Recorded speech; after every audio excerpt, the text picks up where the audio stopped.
Magandang tanghali po sa ating lahat at welcome dito sa ating diretsyong pakikipag-ugnayan sa inyo sa bayan ng Pilipino.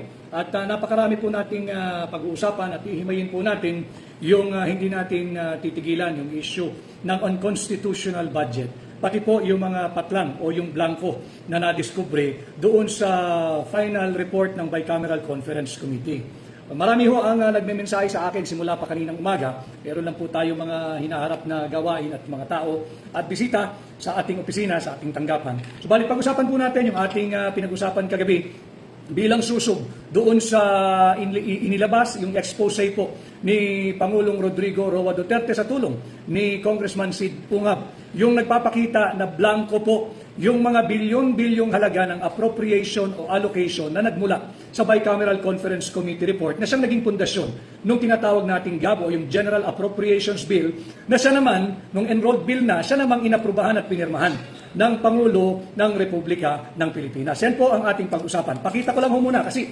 nagiging mainit ang usapan at tila linilihis ng Malacanang yung expose na ginawa ni Pangulong Duterte, and I was present during that night.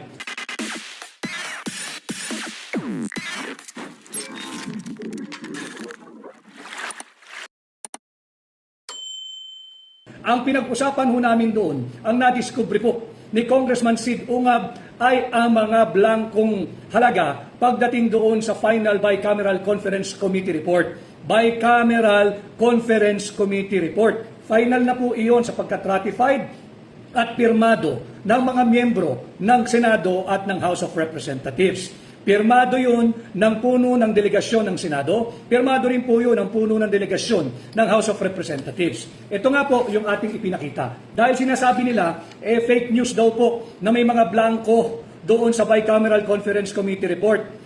Ito po yung report, mga kababayan.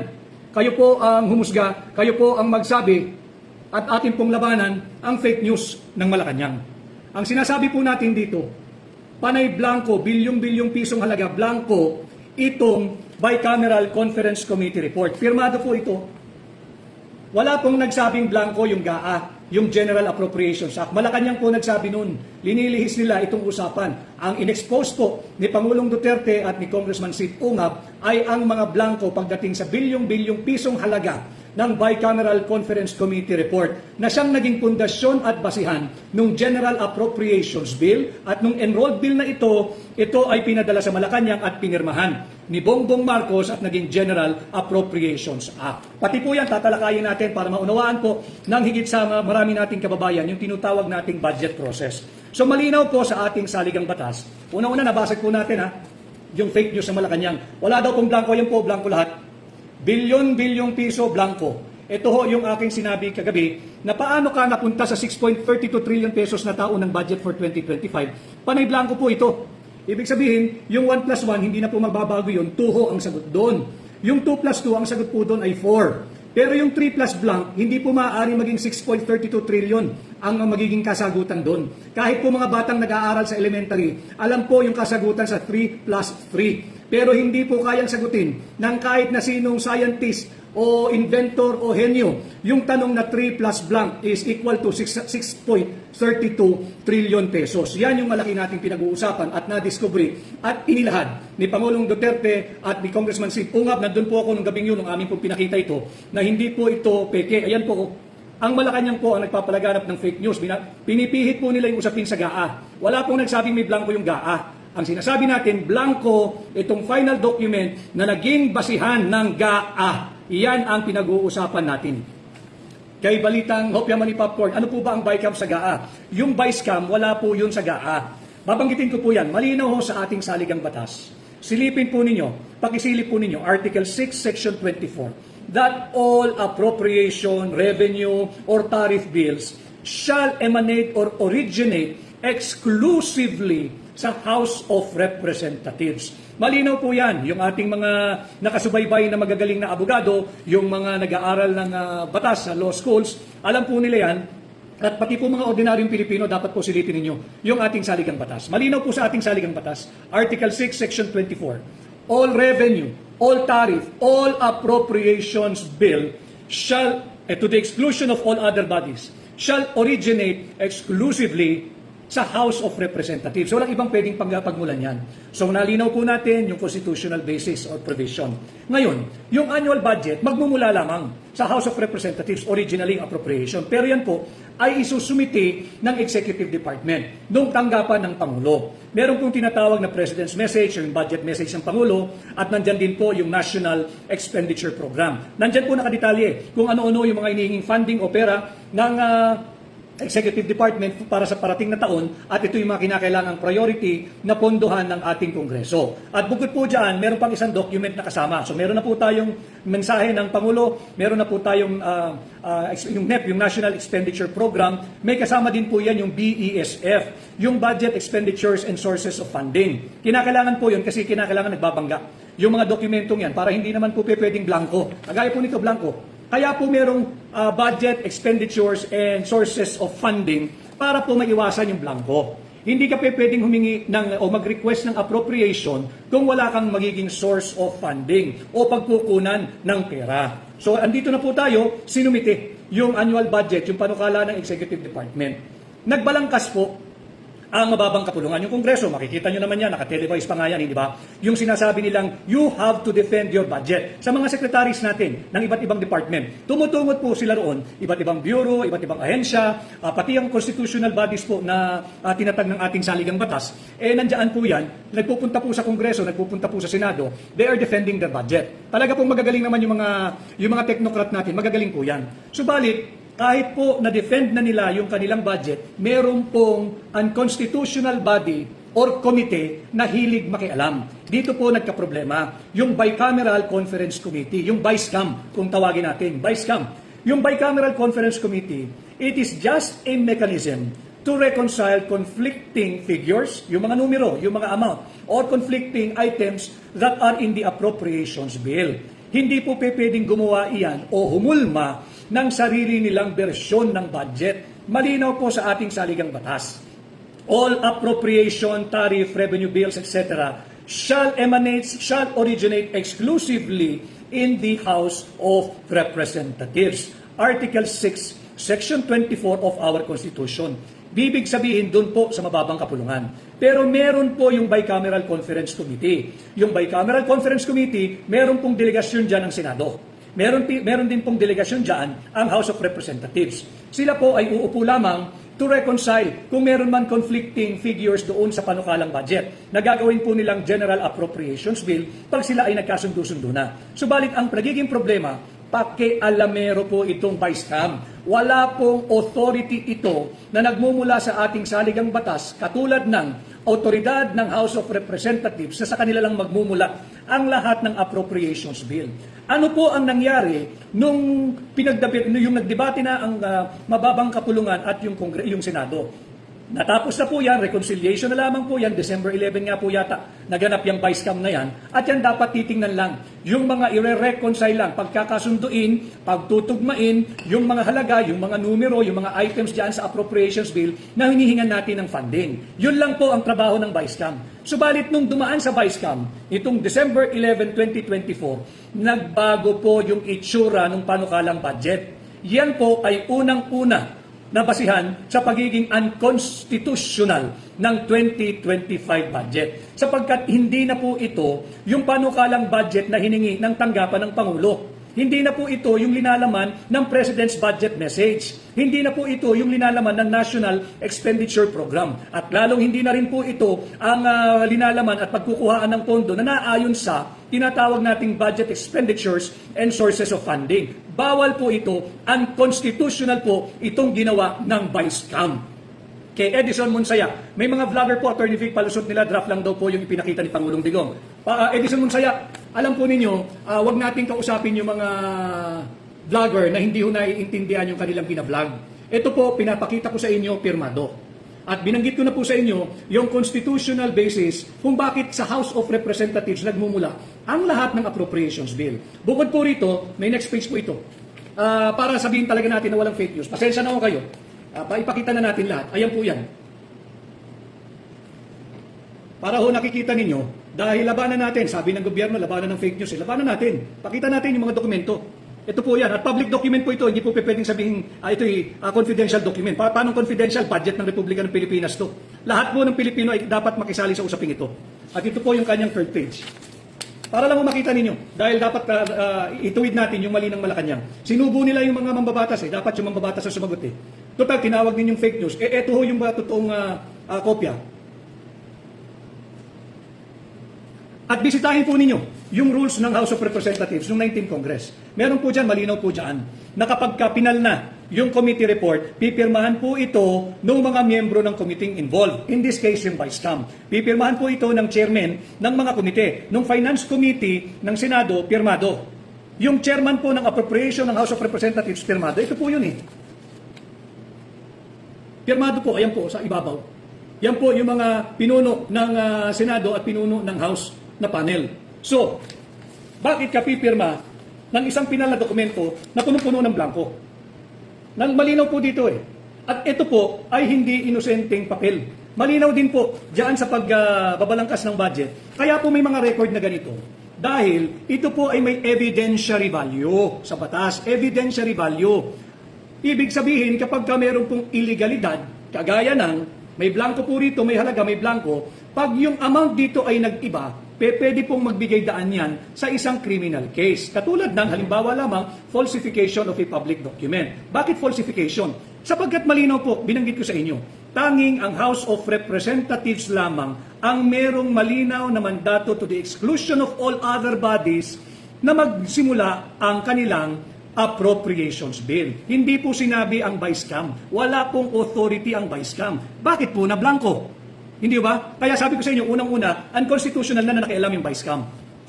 Kaya Irene, Maita, pinagluloko nila ang mga Pilipino. Salamat na lang at maraming nagmamalasakit sa bansa natin. Sinisikap ko pong pasimplihin ang usapin ito sapagkat dapat kasali ang lahat ng Pilipino rito. Importante na kayo ay makilahok sapagkat pera niyo po ito eh. Binabasag natin yung paglihis ng Malacanang dito sa ebidensyang ipinakita ni Pangulong Duterte. Wala pong fake news dito. Ito po ang linaw-linaw, kay linaw-linaw. Blanco, ang daming blanco ng final report ng Bicameral Conference Committee. Uulitin ko, napakahalagang dokumento po nito sapagkat ito ang nagiging pundasyon ng final form ng budget. Ito po yung ginagawang General Appropriations Bill at pag ito ho ay pinirmahan na ng Pangulo ng Pilipinas kahit unconstitutional, immoral, unlawful, defective. Ito po yung nagiging GAA, yung General Appropriations Act. Kay Mosimo, Attorney Vic, bakit po tahimik ang mga senador at ibang congressman sa issue na to? Yun din ho ang ating pinupunto dito sa ating ginagawang pakikipag-ugnayan diretso sa inyo. Kinakailangan malinaw tayo. Ang punto rito ay yung Vice Cam report. Itong Vice Cam report. Pero ang sumagot, at galit na galit ay ang Malacanang. Tinawag kong fake news ito. Paano naging fake news ito? Ang dapat sumagot dito, yung mga miyembro ng Kongreso at Senado. Ang dapat sumasagot dito, yung mga nakapirma rito. Ang dami po niyan, pinakita ko sa inyo yung pangalan. Sila ang dapat nagpapaliwanag. Kagulat-gulat, katangi-tangi, ang nagsasalita ay ang Malacanang, ang tanggapan ng Pangulo. Pupunta ho tayo, may tanong rito. Pupunta tayo mamaya doon sa sinabing layar. Ito, babasagin ho natin yung pagsisinungaling ng Malacanang at pagpapakalat ng fake news. At yan po, unconstitutional na nakikialam ang Bicameral Conference Committee. Higit po roon, ang panukalang budget po ng tanggapan ng Pangulo ay higit na mababa kumpara sa final form and final amount na ipinasa ng Bicameral Conference Committee na wala namang authority talaga. Bakit po natin sinasabing unconstitutional yan? Silipin din po ulit ninyo yung ating saligang batas. Article 6, Section 25, Paragraph 1. Ulitin ko ha. Article 6, Section 25, Paragraph 1. Hindi maaaring dagdagan ng House of Representatives ang halaga ang pinapanukalang taunang budget ng tanggapan ng Pangulo. Hindi nila ito maaaring palakihin, maaari nilang bawasan, pero hindi maaaring dagdagan. Unconstitutional po iyan. At ulit, dito po sa 2025 unconstitutional budget, pangalawang basihan kung bakit po unconstitutional. Higit pong lumobo, bumukol yung panukalang budget ng tanggapan ng Pangulo nung ito po ay dumaan na sa Vice Cam. Itong Vice Cam na to, uulitin ko, wala pong authority ito sa ating saligang batas na pakialaman ang ating taunang budget. So dalawa na ho, yung ating basihan ng pagiging unconstitutional. Ito naman po, pag-usapan natin, yung sinasabing nagsisinungaling. Sino po ang sinungaling? Blanco po iyan eh. Malinaw po, blanco po yan. Oh. Ito po yung mga pumirma. Yan po yung mga pumirma. Blanco po ito. So wala pong pagsisinungaling na ginawa nung kami po ay naglahad sa sambayan ng Pilipino kasama si Pangulong Duterte at si Congressman Sid Umam. Para lang po sa kaalaman ng sambayan ng Pilipino, si Congressman Sid Ungab ng Davao ay isang veteranong mambabatas. Ang kanyang pribadong buhay, siya po ay isang bangkero. Banker po si Congressman Sid Ungab, magaling po iyan at buo po ang integridad niyan. Siya po bilang congressman ay naging chairman din ng Ways and Means Committee. Ways and Means, ano po ginagawa ng Ways and Means? Si Sid Ungab, nung panahon po ni dating Pangulong Noynoy Aquino at ang speaker po niyan ay si Speaker Sonny Belmonte, pagtanong po nyo, siya po ang chairman ng Ways and Means Committee. Siya po yung nagpasa ng batas na binubuwisan yung mga sin products, yung tobacco, yung sigarilyo, yung alcohol, at yung tinatawag nating mga produktong gumagamit ng mga sweetener or sweetened beverages and sweetened products. Bakit po importante nating masabi yun? Because that is a landmark piece of legislation dahil yung pera po, yung revenue na kinikita ng gobyerno mula dyan sa excise tax on tobacco, on alcohol, on sweetened food and beverages, yan po yung nagpopondo automatically sa tinatawag nating Universal Healthcare Law o mas kilala doon sa PhilHealth na siniro po ng Marcos administration ngayong taon. Yan po ang expertise ni Congressman Sid Ungab. At bukod po dyan, siya po ay nagsilbing minsan bilang Vice Chairman ng Committee on Appropriation. So maalam talaga ito pagdating sa proseso ng budgeting. At higit sa lahat, si Congressman Sid Ungab ay 2 beses naging chairman ng Committee on Appropriation. Matinong tao po ito, marangal na tao po ito at alam niya yung kanyang mga sinasabi at alam niya ang patakaran pagdating sa tamang proseso ng paglimbag ng budget. Hindi kagaya ng member po ng Vice Cam. Ayan oo, blanco, pirmado. Magsaliksik po yung ibang nating kababayan, malinaw po dyan. Pagka-enrolled bill, ibig sabihin, tapos na po yun eh. Ito na yung final form, ito na po yung naging basihan ng GAB, yung General Appropriations Bill. May blanco pero nakapagpagawa sila, nakahulma sila ng General Appropriations Bill. At yung General Appropriations Bill na yan, ang kakapal na muka, sinampa sa tanggapan ng Pangulo. Ang problema, kahit may nangangalampag na ang sambayan ng Pilipino na unconstitutional budget yung pipirmahan mo, pinirmahan pa rin. Yan ang problema dito sa ating gobyerno ngayon sa ilalim ng Marcos administration. Kay MacTreb, ang Malacanang kasi ang naglalagay ng mga halaga sa mga blanco. MacTreb, pupunta tayo dyan. Ito na nga po yung ating pag-uusapan, yung blanco. Ang dami pong blanco. Ulitin ko, hindi pwedeng blanco po kasi ito mga kababayan. Sapagkat sinabi na nga ng saligang batas, tanging ang House of Representatives o yung mababang kapulungan lamang ang may karapatang magpasa at magmula ang lahat ng appropriations bill. Huwag na po natin pag-usapan muna yung tariff, revenue, hindi po yung mahalaga yun. Ang pinag-uusapan po natin yung budget, yung appropriations bill. So, sino ang naglagay ng mga halaga rito? Kung ito'y iniwan na blanco at ito po ang final na report ng BICAM, ayan po, pirmado nila eh. Pumipirma po ng blanco check yung mga ito. Delikado tayo rito. Kay Kikay, ayan po, panay blanco. Wag ko kayo masyadong maniniwala doon sa napapakinggan nyo. Ayan po, pinakikita ko sa iyo blanco. Yan po, blanco. Sino ang nagpuno ng blankong ito? Again, kahit sino pa yan, ang tinatawag po natin doon sa Bicameral Conference Committee ay yung third house o yung third chamber. Mayroong lower chamber, may upper chamber. Nakialam po itong Bicameral Conference Committee, kaya tinatawag siyang third chamber. Unconstitutional po yan. Kay Laila Pag, sino po yung tinutukoy nyo na fourth chamber? Darating tayo dyan, Laila Pag. Meron pong fourth chamber.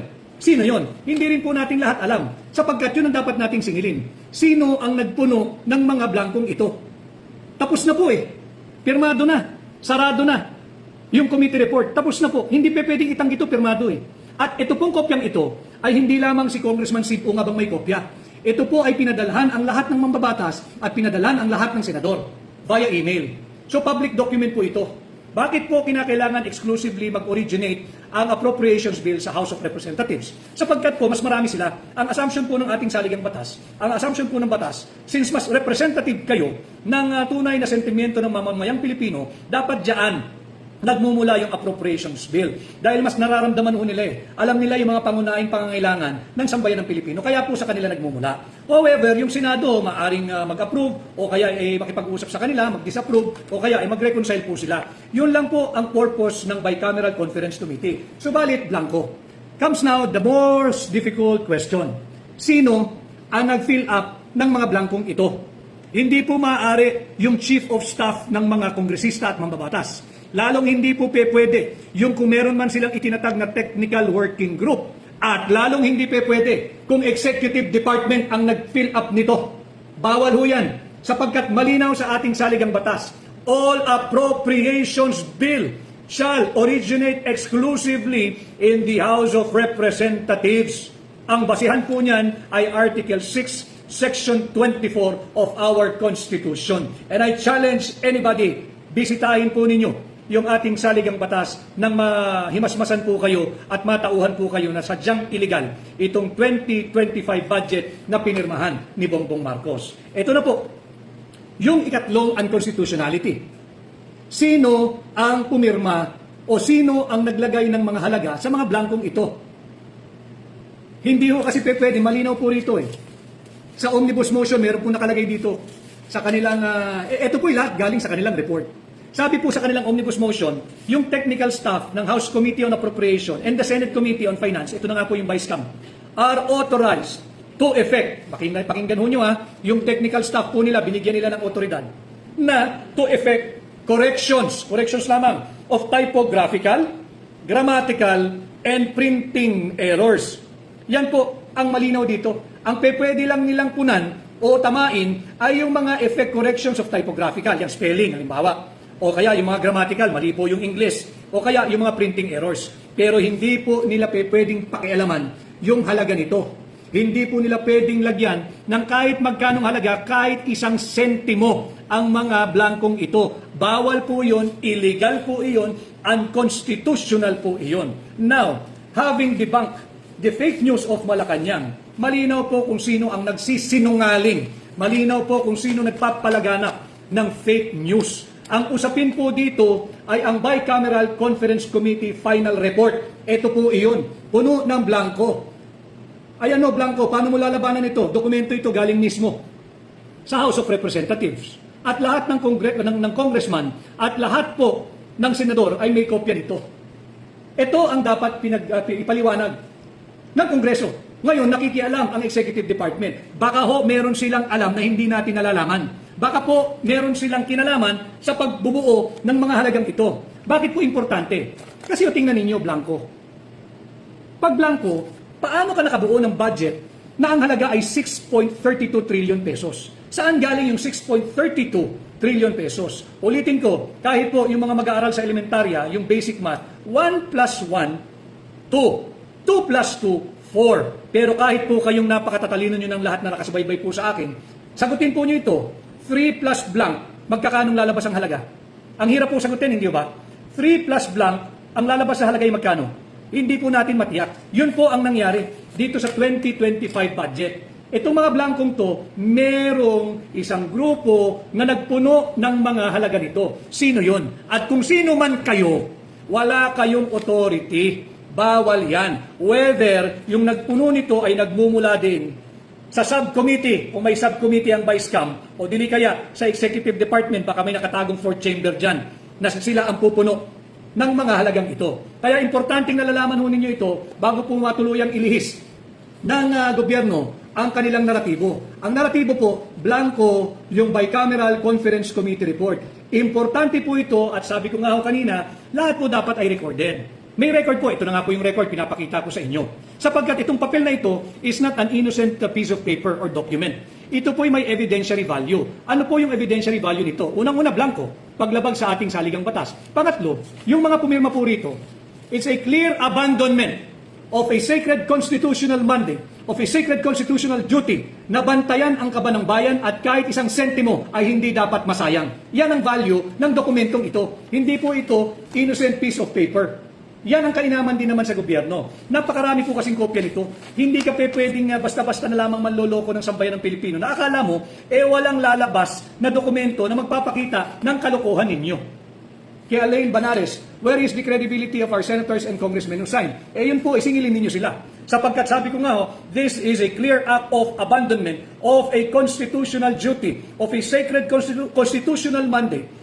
Nabantayan ang kaban ng ating Pilipino at kahit 1 sentimo ay dapat walang nasasayang, walang nauuwi sa korupsyon. Korupsyon na naman po ito Kahit ano pang tingin mo rito, baliktarin mo man yung papel, blanco pa rin Itaktak mo man, blanco pa rin Ito ay malinaw na korupsyon. Ito'y dapat panagutan ng kung sino man na nakialam dito. Kung hindi ang Vice Cam, sino? ang nagpuno ng mga halagang ito. Hindi po ito papiso-piso ha. Hindi po ito papiso-piso. Bilyon pisong halaga po ang pinag-uusapan dito. At kahit ito'y papiso-piso lang, hindi pa rin po ito uubra. Bawal po ito. Halimbawa, dagdag ko lamang bago ko basahin yung mga nagbibigay ng mensahe.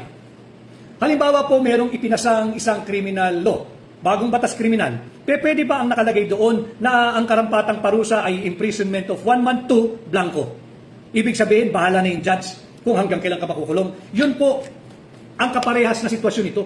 Pag merong nagpasa ng isang batas kriminal at ang penalty ay pagkakakulong at ang nakalagay doon na duration ng pagkakulong ay mula 1 buwan hanggang blank, problema po tayo. Kung ilagay doon 1 buwan hanggang habang buhay, kahit ang krimen mo naman ay napakababaw, hindi po pwede yun. Para lang maliwanagan kayo na yung ginagawa nila ay palusot.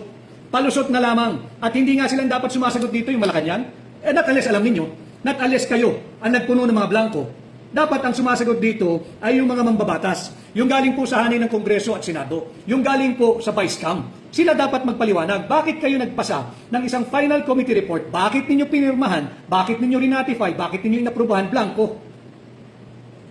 Sila ang dapat magpaliwanag. Subalit, nagdali-dali po ang Malacanang at sila ang nagpapaliwanag. Di mabuti din po yun. Tanungin natin. Kung sinasabi nilang walang blanco yung GAA, yung General Appropriations Act, yung budget po ngayon 2025, di mabuti. Pero sagutin ninyo, sino nagpuno ng mga blankong to para hindi kayo magblanko sa GAA?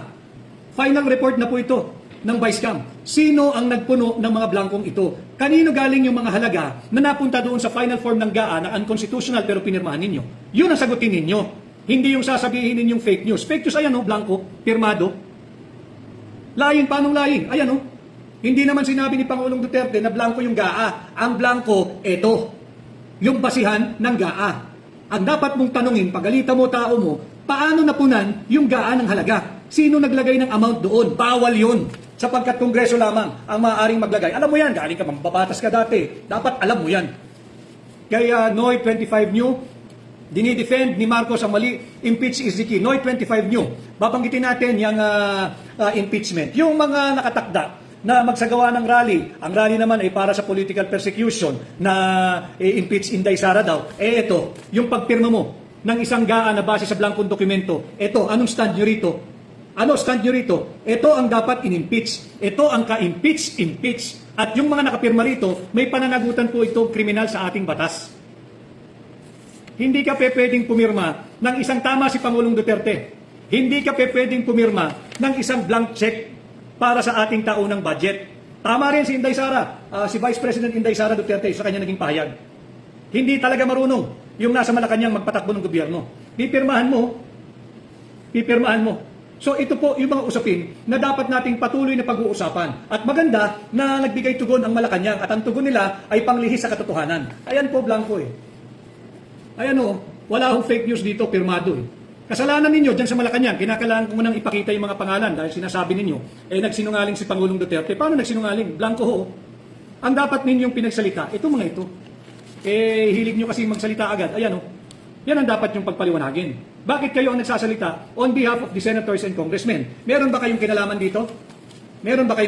Ako'y nagtatanong lang. Dahil salita kayo ng salita, kayo nagtatanggol, meron ba kayong kinalaman dito? Kayo ba ang nagpuno ng mga blanco? Kayo ba naglagay ng mga halaga? Kayo ba nagsara ng mga figures? Sapagkat, hindi ho pwedeng pumasa yung budget ng may blanco. Ulitin ko, tayo ang batang paslit. Yung ba estudyante po sa elementary, kayang-kayang sagutin yung 1 plus 1, 2 plus 2, 3 plus blank, mahirapan. Kahit po yung nagmamasters na sa mathematics o yung specialty niya ay math na, mathematician na. Tanungin po ninyo, 3 plus blank, hindi po niya kayang sagutin yun.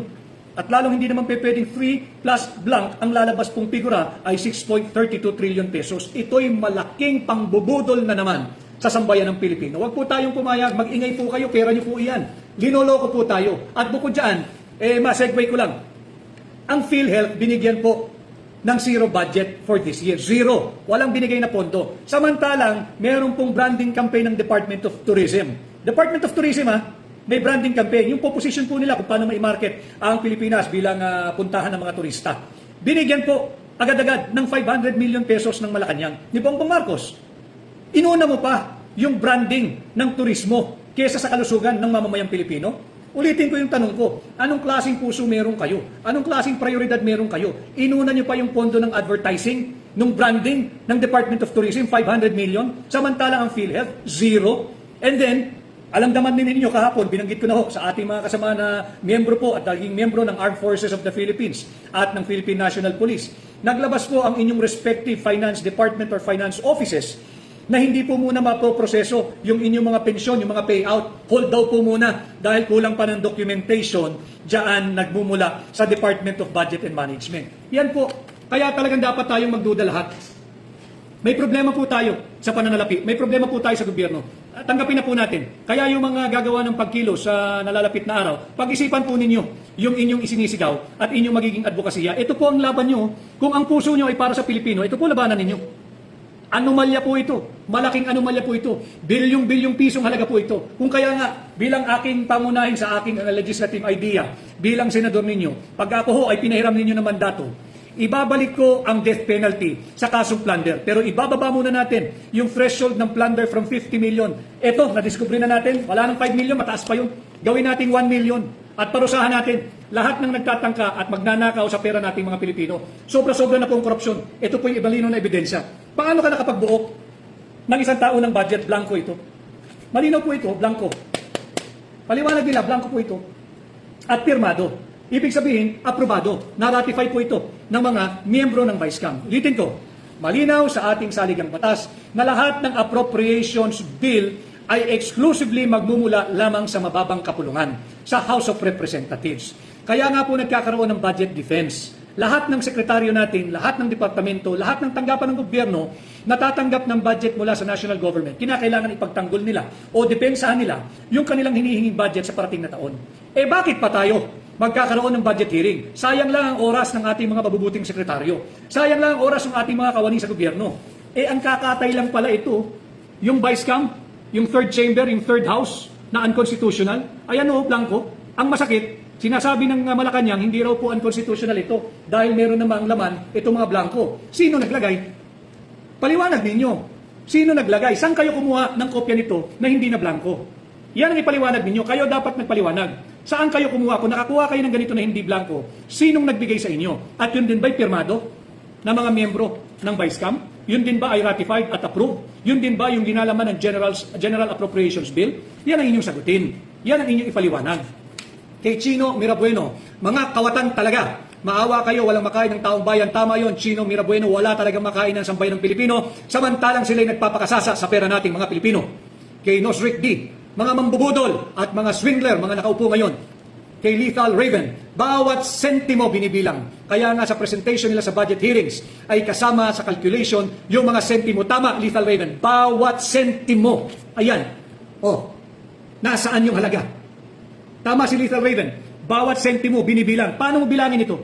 Paano ka nauwi sa 6.32 trillion pesos budget? Blanco. At kung sakasakali yung nakuha mong ganito, may laman, saan galing yun? Ipaliwanag ninyo, ito yung hinihingi ng hakbang ng mahisog. Transparency and accountability. We are making you now account for passing an unconstitutional budget based on a final bicameral conference committee report that are full of blanks. Panay blanco po ito. Hindi po maliit na pera ito. Ang lalaking pera po nito. Kaya dapat po, kumilos tayo, mag-ingay tayo. Si Bonbon, inuuto ang Pilipino, tama. Pero gising na po ang mamamayang Pilipino. At ako ho, ay nagiging instrumento lamang upang padaliin sana yung mga malalalim na usapin na dapat ho nating balangkasin. At ako'y nagpapasalamat sa inyong pagsama sa akin ngayong hapon dahil napakahalaga po nito. Napakahalaga po nito. Importante po ito. Basahin ko lang po si Rosalinda Ayad, mga pumirma sa blank document ng budget 2025, bitayin sa ibang bansa, binibitay. O sila ang nagpakamatay, obvious na ginawa nila gutom sa Bagong Pinas ng mga Bangag Republic.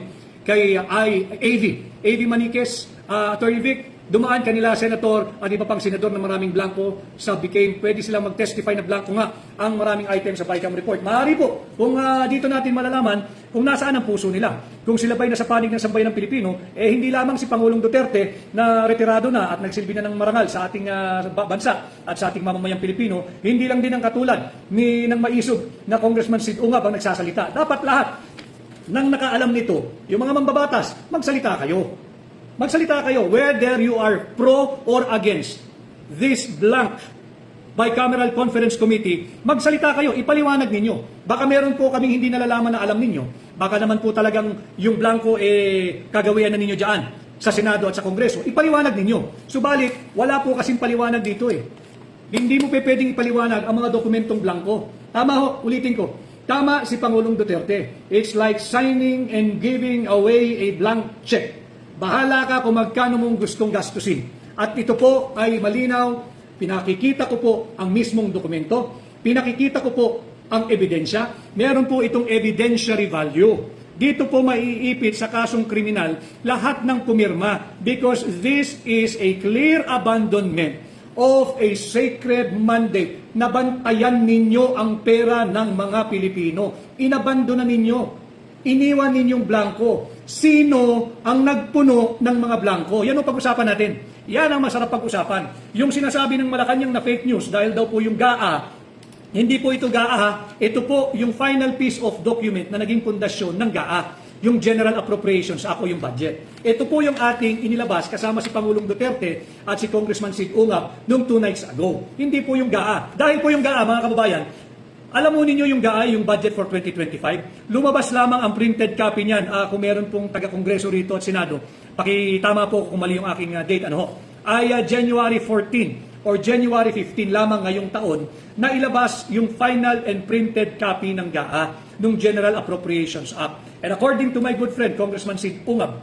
sinabi niya na dati pagkatapos silang magbakasyon tuwing Pasko, pagbalik nila, nasa mesa na nila agad yung GAA, yung final and printed copy. Ngayon, katangi-tangi. January 14 or 15 pa lang nila na ilathala yung printed copy ng GAA. Bakit? Kasi nga paniblanko ho We can only surmise now na kaya na-delay yung printing ng GAA kasi nga paniblanko, minamasahe pa yung figure. Meron pang isang tanong, so ano pinirmahan nung December 30? Ano yun? Pakitang tao lang? Ano yung pinirmahan? Sapagkat ang pag-iimprenta po ng final copy ng GAA, 4 hanggang 5 araw lang. O ilagay mo ng holiday, sabihin mo ng 7 araw, dapat yan January 8 meron na. January 14 ho, mga kababayan. Again, I would like to repeat, yung ating taunang budget is one of the, if not the most important piece of legislation that our legislators passes every year. Ito po yung pinaka-importante, pinakamahalagang piece of legislation taon-taon. Kaya hindi po pwedeng may blanco rito.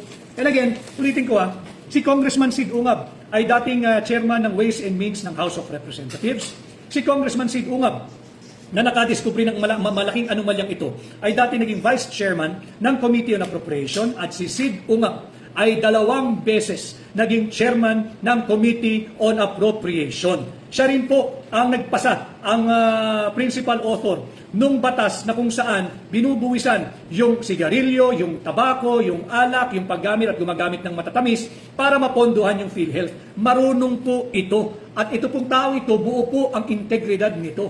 At ito nga ho ang kanyang nakita. At base sa kanyang karanasan, bilang kongresista, bilang dating chairman ng appropriation, hindi po uubra ito. Bawal po ito. Ito po ay abandonment ng constitutional duty ng mga mambabatas na bantayan ang kaban ng bansa. Abandonment po ito ng constitutional duty ng mga miyembro ng House of Representatives na dapat doon lamang nagmumula ang anumang appropriations bill. Kay Nosric D again, masyadong halata na magnanakaw para sa kalusugan ng mamamayan, walang budget, tama ho yun. Daan-daan nilang pinapatay ang Pilipinas, mga mamamayan ng Pilipinas, kilos na. Yan po yung tinatawag nating predatory governance. Nais po nila kayong maging mahirap habang buhay para hawak nila tayo lahat sa liig. Huwag tayong pumayag. Kay Bill Journey, grabe sakot sa ulo po, Attorney Vic, at sakit sa dibdib.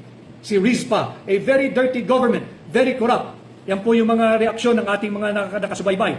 Kaya Lucci at Vincula, Pesahofer, he doesn't care because alam niyang hindi siya mai-impeach dahil pinsan niya ang speaker. Kaya nga po importante na alam natin kung ano ang nakataya ngayong darating na midterm election. Kinakailangan nating baguhin ang maling direksyon ng ating bansa. At nasa kamay po nyo yan. Punan nyo po ng mga tamang tao ang Senado. Punan nyo po ng mga tamang tao ang Kongreso. Punan po ninyo ng mga tamang tao ang lahat ng mga mababakanting pwesto, governor, city mayor, mayor, lahat po yan. Piliin po ninyo yung may puso para sa Pilipino, yung may puso para sa ating bansa. So ito po, ating pinakita at pinasinungalingan, yung propaganda ng Malacanang na fake news daw po, wala pong fake news dito, yan po, papakita ko ulit. final and approved and signed by the members of the Vice-Cam. At wala pong nagsisinungaling sapagkat ito po talaga ang linalaman ng final bicameral conference committee report. Sino po, iiwanan ko po kayo ng tanong para ipag-usapan ninyo maghapon hanggang bukas, sino po ang pumuno ng mga blankong ito? At kung sino man po ang pumuno nito, criminal act po iyan. Dapat ka o dapat kayong managot. Bawal po iyan. Tigil nyo na po ang inyong pambubudol sa sambayan ng Pilipino. Muli ho, maging vigilant po tayo, magsama-sama po tayo. Ngayong 2025, magkaisa tayo, maghatid ng bago sa Senado. Dahil pag tayo nagsama-sama, ngayong 2025, posible ang pagbabago.